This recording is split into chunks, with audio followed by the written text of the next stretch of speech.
have this structure in multiple layers. So I have an object here. That's my receiver, the instance of something, and it has a reference to the class, and the class has the method dictionary, and in the method dictionary we have this table, and somewhere in this table there is, I don't know, let's call it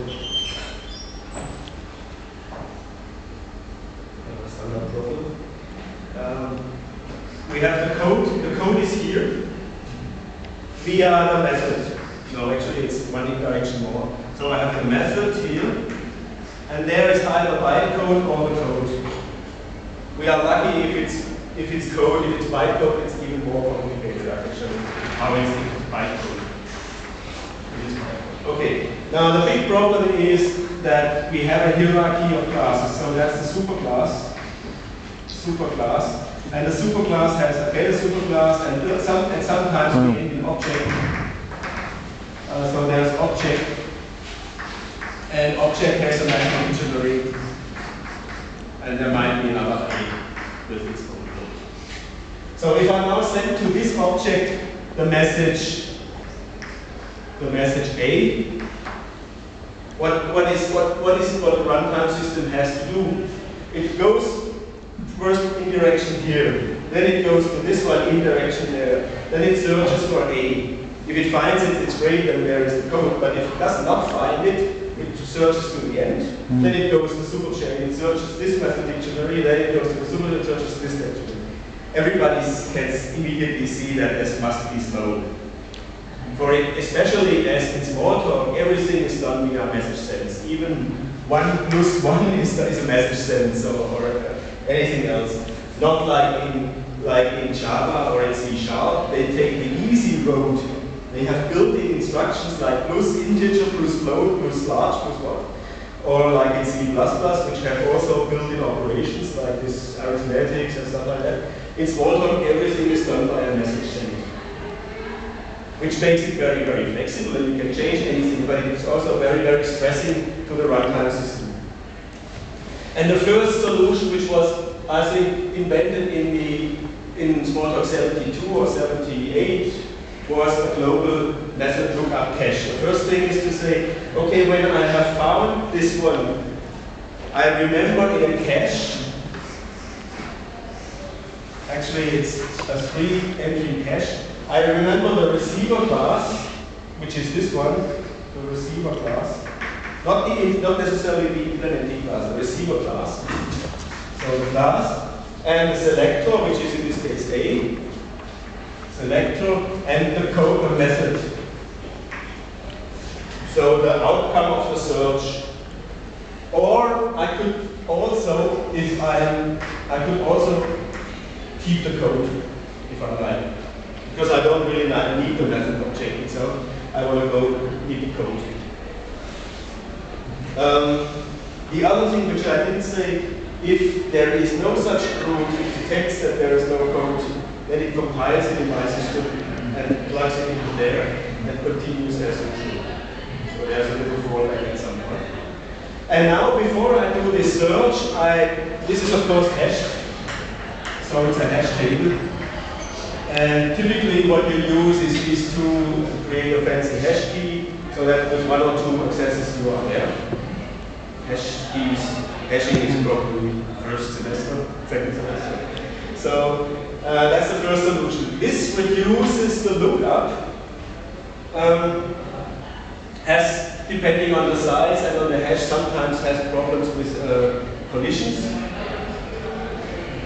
And well, it's pretty simple. The next step to do is to say, this is called inline caching. And inline caching works best with compiled code. That's something I have to tell before. So if you have machine code. And inline caching works the following way. It says, if I have a piece of code, and at this point, at this line, I have something like a point X. Just an example, it could be any message. Then in 99%, when I arrive here the next time, a point will have the same class as before. So usually when, for example, if you say x position equals a point x and you come along here, it might be that it's something else, like a document that also understands the message x, but usually it's a point. So what the system does, it says the first time I do this lookup, maybe through the cache, maybe not, but then I remember at this point of the caller what I found. Okay. So what it does, it creates a little, it has a little slot here, which I call I don't know what I call it, inline cache.code pointer, I think. And I generate a call through this one when I compile the code. So at this point, I call this function, and initially this function points to the lookup method. So this code, which does all that searching. But I pass as an argument, so that the code would be indirect DLC.codePointer. The first argument I pass at this point is the selector, so that would be something like an X. And the second argument is the address of this thing, address of DLC, and then the self and any additional arguments. So now the lookup gets the address of the DLC as argument.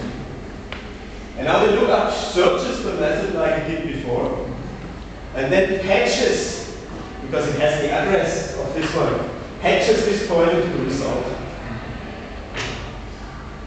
Okay.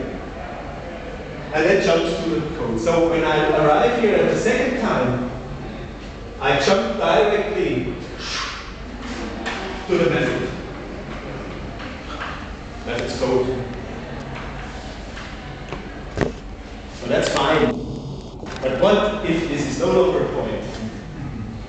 Okay, so this is actually, this jumping to this one is actually more than, I would say, more than 90%. If it's in a loop, it's sometimes 100%. If it's in a loop, if you say, if you have an array and the array consists of points and you are looping it around this a million times, you will jump with one call immediately there. There's no lookup at all. Now, the only thing you have to do at this point, you have to have a little check code in the beginning if the receiver's class is correct for this method. So here is a little if class of receiver is not equal, and this would be in this case point. Then there is a little return the value of lookup blah blah blah.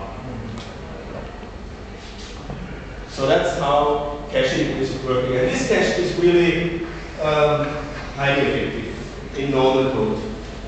There is an additional problem if this is polyphonic.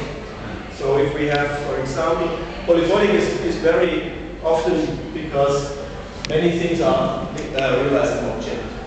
For example, size or class or output or things like that are realized in object. So this is very polyphonic. And what I do here is that there is a little, if this fails here, it doesn't directly go back to the lookup, but it has as an extra slot a little tiny cache in here with the last, it's configurable, but typically it's 3 to 9, the last 3 to 9 results. And if this one fails, it looks first here and does the least recently used stuff in here. So this is called a polymorph inline cache.